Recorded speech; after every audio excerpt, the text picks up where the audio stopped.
नमस्कार, बहुत स्वागत है आपका। आप देख रहे हैं आपकी आवाज और आपके साथ मैं हूं आसिफ शेख। आपकी आवाज में आज बात दमों के दंगल और दंगल के लिए कमर कस चुके दोनों सियासी दलों की। 28 साल तक जो दमों बीजेपी का अभेद किला बना रहा, 2018 में उसी किले को कांग्रेस ने ढा दिया। मगर अब वही राहुल लोधी जो कांग्रेस की तरफ से जीते थे, अब बीजेपी की तरफ से उपचुनाव में ताल ठोक रहे हैं। कांग्रेस अपनी सीट बचाना चाहती है तो बीजेपी फिर से किला वापस पाना चाहती है। इसी जंग में अब बाहरी और ब्राह्मण कार्ड भी खेला गया है। क्या है मामला, आपको बताएंगे। तो साथ ही कैसे एक अधिकारी के तबादले के बाद सियासत गर्मा गई है, यह भी आपको बताएंगे। कई सवाल हैं जिनके जवाब जानने की कोशिश करेंगे। एक खास पैनल भी हमारे साथ जुड़ेगा, लेकिन आइए सबसे पहले एक रिपोर्ट देखते हैं।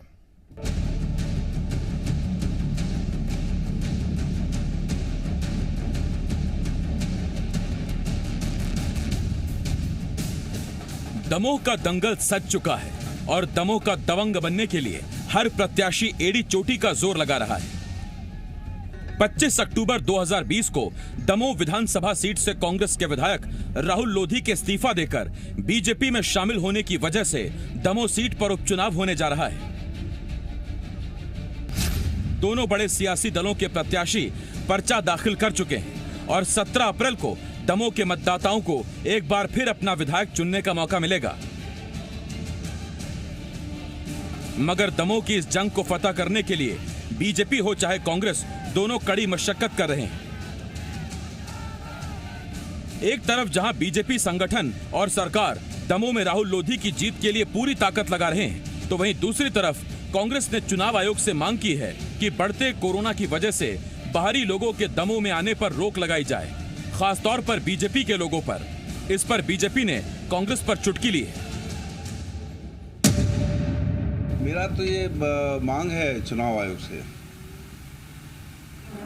और जैसे शासन लगातार मुख्यमंत्री जी कह रहे हैं कि नए नए स्टेप्स आ रहे हैं कोरोना से बचने के लिए। ये दमोह चुनाव में जब इतनी बड़ी रैलियां होंगी, पूरे भोपाल, इंदौर, जबलपुर, मध्य प्रदेश से लोग जाएंगे, ये कोरोना और फैलेगा वहाँ पे। WHO के गाइडलाइन, केंद्र सरकार की गाइडलाइन, मध्य प्रदेश सरकार की गाइडलाइन सब आ रही, लॉकडाउन हो रहे हैं, कर्फ्यू लग रहा है। तो ये अगर रोकना है तो चुनाव आयोग सख्त आदेश जारी करेगी, दमोह जिले के लोग भाग लेंगे। अब कांग्रेस के पास में कोई नेता कमलनाथ जी के अलावा बचा नहीं जो जाके वहां सभा करे, प्रचार करे। तो इसलिए इस प्रकार की मांग राहुल बुद्धि से उपजी पार्टी के अंदर दिखाई पड़ती है। अब कांग्रेस के नेता केवल राहुल बुद्धि से संचालित हो रहे हैं, इसलिए इस प्रकार की बयान, इस प्रकार की मांगें सामने आती रहती हैं। अब इनका राहुल गांधी ही मालिक है। यानी अब सियासत बाहरी बना मूल निवासी पर तेज हो रही है। तो वहीं दोनों ही सियासी दलों की नजर अब ब्राह्मण वोट पर है। और ऐसा क्यों है, आइए आपको बताते हैं।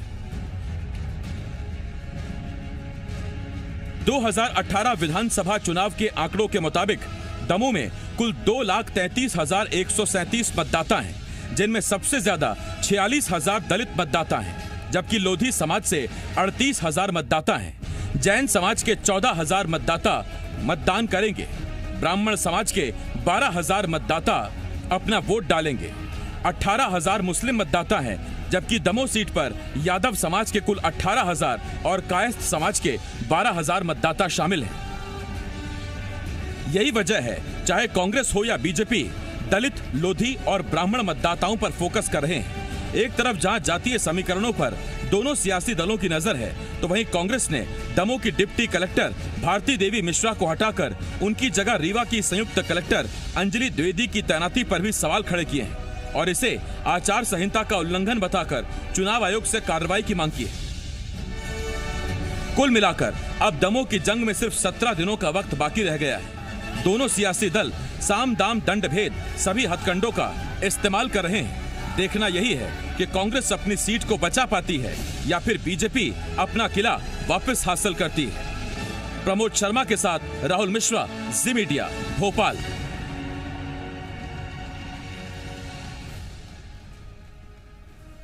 आंकड़ों पर जरा गौर कीजिए। दमोह विधानसभा चुनाव 2018, 28 साल से बीजेपी का किला बना हुआ था।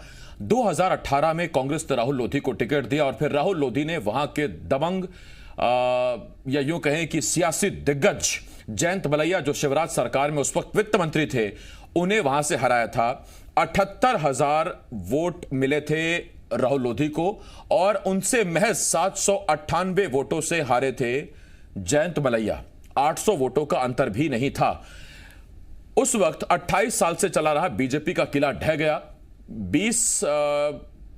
2020 में राहुल लोधी ने इस्तीफा दिया। इस्तीफा देकर बीजेपी में शामिल हुए, सीट रिक्त हुई, अब उपचुनाव हो रहा है और सबसे बड़ा सवाल यह कि 40,000 दलित मतदाता, 27,000 ब्राह्मण मतदाता तय करेंगे कि दमोह में कौन अगला विधायक होगा। क्या राहुल लोधी दोबारा विधायक बनेंगे या फिर कांग्रेस के अजय टंडन विधायक बनेंगे। 3 खास मेहमान हमारे साथ जुड़ रहे हैं। आशीष शर्मा जी बीजेपी की तरफ से विधायक हैं, खातेगांव के पूर्व मंत्री और कांग्रेस के सीनियर लीडर। चौधरी राकेश सिंह चतुर्वेदी जी हमारे साथ जुड़ रहे हैं और वरिष्ठ पत्रकार मृगेंद्र सिंह जी भी हमारे साथ जुड़ रहे हैं। चौधरी साहब, आशीष जी, मृगेंद्र सर, बहुत बहुत स्वागत है आपका। और अगर आप गेस्ट पैनल पर भी गौर करें तो जातीय समीकरण आपको साफ साफ नजर आएंगे।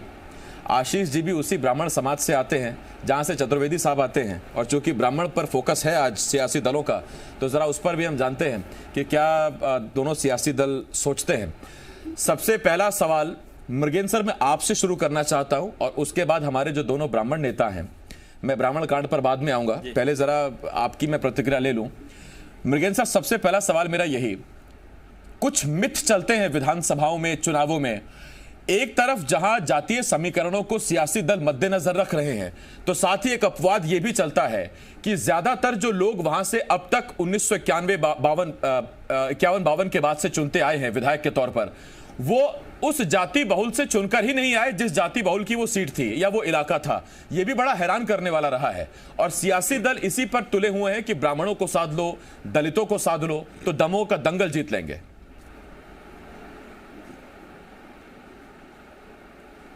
देखिए, ऐसा नहीं है। अगर वहाँ का इतिहास उठा के देखें तो एक बार अगर 90 से शुरू करें तो जयंत मलैया जी लगातार जीतते आए हैं। एक बार मुकेश नाइक जी जीते हैं सन 93 में, और उसके बाद अभी राहुल लोधी जीते हैं लगातार। वहाँ ये जयंत मलैया जी जीतते आए हैं। तो ऐसा नहीं है कि कोई जाति समीकरण का, भाई अगर जयंत मलैया जी की बात करें, जैन समाज कितने मतदाता हैं वहाँ, केवल वो थोड़ी जिता सकते हैं। वो बहुत कुछ, सब कुछ इस बात पर निर्भर करता है कि जो उम्मीदवार हैं या जो पार्टियां हैं, वो उम्मीदवार की छवि क्या है, किस तरह उसका काम है, जनता में बीच जाते हैं नहीं जाते हैं, उनका व्यवहार, ये सब चीज़ें बहुत सी निर्भर करती हैं। पार्टियां, अब विकास की बात होती है, ये सब चीज़ें निर्भर करती हैं। अगर जातीय आधार पर ही सब चीज़ होने लगे तो आप उठा के देखिए, तो फिर जिसकी जात सबसे जहाँ है तो वहाँ उसको टिकट दे दो, अपने आप जीत जाएगा। लेकिन ऐसा होता नहीं है। केवल जात के आधार पर कोई नहीं जीत सकता। उसमें बहुत सारे फैक्टर होते हैं जिसके आधार पर लोग चुनाव जीतते हैं। और उसमें एक जात फैक्टर थोड़ा बहुत हो सकता है कि अगर मान लीजिए लोधी कैंडिडेट है, जैन कैंडिडेट है, ब्राह्मण कैंडिडेट है, राजपूत, कोई भी कैंडिडेट, थोड़ा बहुत जो समाज के वोट होता है, तो अगर दूसरे कैंडिडेट को 60% मिल रहे जो समझाती हैं, तो दूसरे को 40% मिल सकते हैं, उसको 70 मिल सकते हैं, 30, इससे ज़्यादा अंतर नहीं होता। तो केवल एक जाति या वर्ग विशेष से कोई भी व्यक्ति कोई भी चुनाव नहीं जीत सकता है। इवन आप उसकी बात कर रहे हैं विधानसभा की, इवन सरपंच पंच का भी चुनाव भी कोई एक जाति से नहीं जीत सकता। मैं मृगेंद्र सर आ रहा हूं आपके पास। सर, मैंने इस पहले सवाल में ही आपसे पूछा था कि ये सियासी दलों को भ्रम है कि अगर जिस जाति बहुल की सीट है उस पर विधायक जीत रहे हैं। आपने खुद बताया जैन समाज के करीब करीब 15,000 वोट है वहां पर। आजकल आशीष जी भी पूरा ध्यान दे रहे हैं, वहां चौधरी साहब भी ध्यान दे रहे हैं, ये आंकड़े जरा बेहतर जानते होंगे। करीब 15,000 वोट है 2018 के आंकड़ों के हिसाब से। फिर भी जयंत मलैया साहब वहां से जीतते आ रहे थे अभी तक, 2018 तक। आशीष जी आपके पास आ रहा हूं, उसके चौधरी साहब आपके पास आता हूं। राकेश भाई को बड़ी जिम्मेदारी भी दी गई है। हाँ, मैं इसीलिए आज हमारे साथ हैं सर। चौधरी साहब आज इसीलिए हमारे साथ भी है इस डिबेट में। मैं आपके पास चौधरी साहब आता हूं। आशीष जी, आपसे सवाल मेरा सीधा यही है कि अगर ऐसा नहीं है कि जाति बहुल इलाके में जाति का ही विधायक बनेगा, तो फिर इतना फोकस क्यों है ब्राह्मणों पर? क्यों ब्राह्मण फौज आपने भी तैनात कर दी है? ब्राह्मणों पर इतना गौर किया जा रहा है, क्यों? देखिए, हर क्षेत्र की अलग अलग परिस्थितियां होती है और पार्टी कोई सी भी हो, उसको चुनाव जीतना ही एकमात्र लक्ष्य होता है। जहां तक बात है कि भारतीय जनता पार्टी जहां चुनाव जीतती है वहां पार्टी ही चुनाव जीतती है, और जहां हारती है वहां भी पार्टी ही चुनाव हारती है। हम कभी व्यक्ति का चेहरा लेकर आगे नहीं चलते। एक अच्छा कार्यकर्ता भारतीय जनता पार्टी का विधायक बने, सांसद बने, ऐसी पार्टी की हमेशा मंशा होती है। हम सभी वर्गों को साथ लेकर चलने का प्रयास करते हैं और चलते भी हैं। जहां तक बात है, भारतीय जनता पार्टी कई बार इस चुनाव को, दमोह के चुनाव को जीती है। बीच में 1-2 बार हमसे ये सीट चले गई, इसका मतलब ये नहीं है कि हमारी परंपरागत सीट नहीं है। हम इसको फिर जीतेंगे और भारतीय जनता पार्टी ने जितने भी कार्यकर्ता यहाँ पर इस चुनाव के अभियान में लगाए हैं, वो सब मिलाकर भारतीय जनता पार्टी को जिताने के लिए काम करेंगे। किसी जाति समाज पर हमारा फोकस नहीं है, लेकिन भारतीय समाज में लोकतंत्र के दौरान जिस तरह से जातिवाद छोटे छोटे चुनाव तक अपनी जगह पसार चुका है, संकीर्ण मानसिकता जगह जगह पहुंच चुकी है, वहां पर अगर हम ये प्रयास करते हैं कि सभी समाजों को साथ में लेकर हम चुनाव जीते, तो इसमें किसी को गलत नहीं लगना चाहिए। हाँ, चुनाव जीतना हमारा लक्ष्य है और हम दमोह के चुनाव को भी जीतेंगे। पूरी पार्टी एकजुटता के साथ राहुल लोधी जी को जिताने के लिए काम कर रही है और करेगी, और परिणाम निश्चित ही हमारे पक्ष में आएंगे। देखिए, आंकड़े समझिए जरा। लोधी समाज के भी अच्छे खासे वोटर हैं। गोपाल भार्गव समेत तमाम ब्राह्मण नेताओं को बीजेपी ने मैदान में उतार दिया है। यानी एक तरफ लोधी प्रत्याशी हैं, दूसरी तरफ ब्राह्मण समाज के तमाम नेता उतार दिए गए हैं। तो कांग्रेस भी कम नहीं, चौधरी साहब समेत कई कांग्रेसी ब्राह्मण नेताओं को सीट पर उतार दिया गया है। चौधरी साहब, सीधा बीजेपी सवाल यह पूछ रही है कि मुकेश नायक साहब का अब तक अता पता नहीं था, लेकिन अचानक से दमोह में चुनाव होते हैं, ब्राह्मण वोटों पर कांग्रेस फोकस करती है, तो मुकेश नायक साहब की एंट्री हो जाती है। चौधरी साहब पर हेमंत कटारे को तरजीह दी गई और अब चौधरी साहब की आवश्यकता है। तो चूंकि चौधरी साहब के पीछे चतुर्वेदी लगा हुआ है, इसलिए चौधरी साहब भी मैदान में है। नहीं, पहला सवाल आपने मुकेश नायक जी के बारे में किया है जी। तो आदरणीय मुकेश नायक जी कांग्रेस के वरिष्ठ नेता हैं और दमोह से वो खुद भी विधायक रहे हैं। उनका गृह क्षेत्र है दमोह। तो मुकेश नायक जी की अगर सक्रियता और एक्टिविटीज दिखेंगी तो कोई अन्यथा बात नहीं है। वो उनका कार्यक्षेत्र है, उनका गृह जिला है। आपने दूसरी बात मेरे चतुर्वेदी होने पर की है, तो मैं आसिफ भाई बताऊं कि मैं जिस विधानसभा से 4 बार विधायक रहा हूं, वहां पे राजपूत ठाकुर लोग ज्यादा हैं, 60,000 ठाकुर हैं, 22-24 हजार ब्राह्मण। कोई भी व्यक्ति, कोई भी चुनाव, कोई भी राजनीतिक बड़ी पार्टी, मैं छोटी पार्टियों की बात नहीं कर रहा हूँ, चाहे समाजवादी हो, बहुजन समाज पार्टी हो, चाहे अन्य दल हो, कोई भी बड़ी पार्टी जो होती है कभी भी इतनी संकीर्ण विचारधारा लेके नहीं चलती है। तो ना ही चतुर्वेदी होने से कोई दमोह में राकेश चौधरी के जाने से कोई परिवर्तन होगा। मैं कांग्रेस का सच्चा सिपाही होने के नाते मुझे जो दायित्व दिया गया है उसका मैं ईमानदारी से निर्वहन करूंगा पार्टी के लिए। जातिगत समीकरण किसी भी चुनाव में थोड़ा बहुत तो सहायक हो सकता है, बहुत ज्यादा बड़ा निर्णायक नहीं हो सकता, इसलिए कि उस प्रत्याशी की कार्य पद्धति, उसका कार्य करने का तरीका, मतदाता उसको पहले तरजीह देता है। आपने एक तरफ कहा जैसे अजय टंडन जी है, अजय टंडन जी के वालिदान पुराने पुरखे दमोह से कई बार विधायक रहे। आदरणीय प्रभु नारायण टंडन जी बहुत प्रतिष्ठित परिवार रहा और कांग्रेस की राजनीति का एक स्तंभ रहा। लेकिन कालांतर में जाके आदरणीय जयंत मलैया जी जैसे व्यक्ति ने, जो जैन समुदाय से आता है, उसने अपने व्यवहार की दम पर वहां पे अपना वर्चस्व कायम किया। भारतीय जनता पार्टी का वर्चस्व वहां उस समय नहीं था, लेकिन भारतीय जनता पार्टी ने जैसे ही मौका देखा तो जयंत मलैया जी की विरासत को समाप्त करने के लिए, जो लगातार 7 बार वहां से एमएलए रहे, उनको हरवाया भी बीजेपी के लोगों ने। पिछली बार आदरणीय कुशमरिया जी निर्दलीय लड़ गए थे और कई बीजेपी के लोगों ने उनके साथ विश्वासघात किया था। और आज जयंत मलैया जी का घर पूरे तरीके से लोग घेर लेंगे चुनाव तक, उसके बाद जयंत मलैया जी को किनारे कर देंगे। राहुल लोधी जब कांग्रेस में चले गए थे तो वापस बीजेपी में कैंडिडेट बनाने का सीधा मंतव्य ये है कि जयंत मलैया की विरासत को दमोह से समाप्त किया जाए। मेरे बड़े भाई जैसे कल भी इस पर हमने जिक्र किया था कि अगर राहुल लोधी वहां से चुनाव जीतते हैं तो फिर सिद्धार्थ का आगे क्या होगा, सिद्धार्थ मलैया का क्या होगा। अब तक निर्दलीय लड़ने की बात कर रहे थे, खामोश तो बैठे हैं, लेकिन कब तक, उस पर भी मैं आऊंगा आपके पास। राकेश सर, मृगेंद्र सर, आपके पास आ रहा हूं और सवाल मेरा ये सर, एक एंगल और जो इसमें उठा वो है बाहरी लोगों पर बैन लगाया जाए।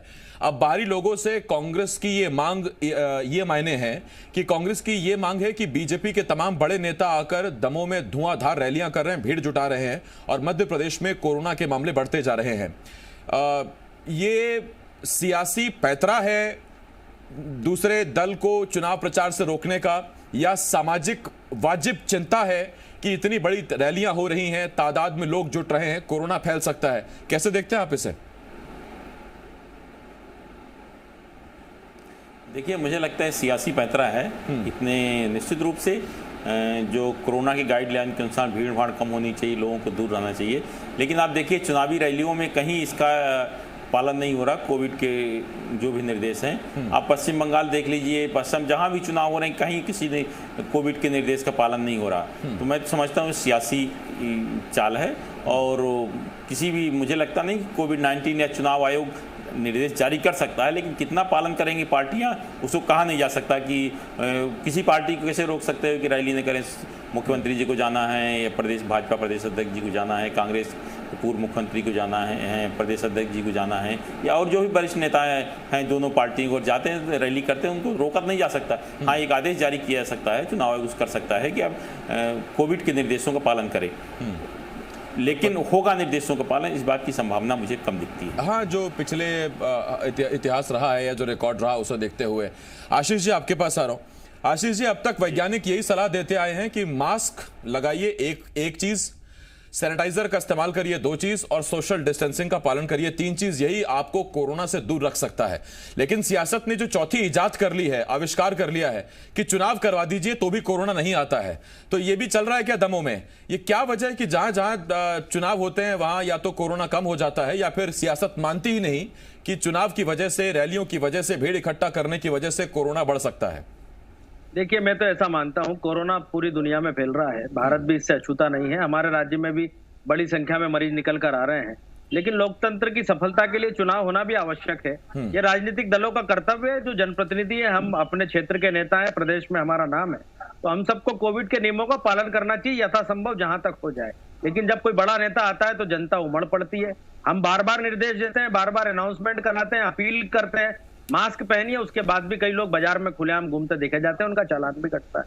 तो ये तो एक सामान्य नैतिकता की बात है कि अगर महामारी फैल रही है तो हम सबको नियमों का पालन करना चाहिए। कोई कर रहा है या नहीं कर रहा है, इस पर टीका टिप्पणी। अच्छा आशीष जी, ये जो बड़े नेता हैं, ये बड़ी स्क्रीन पर वर्चुअली आ जाएं तो क्या दिक्कत है?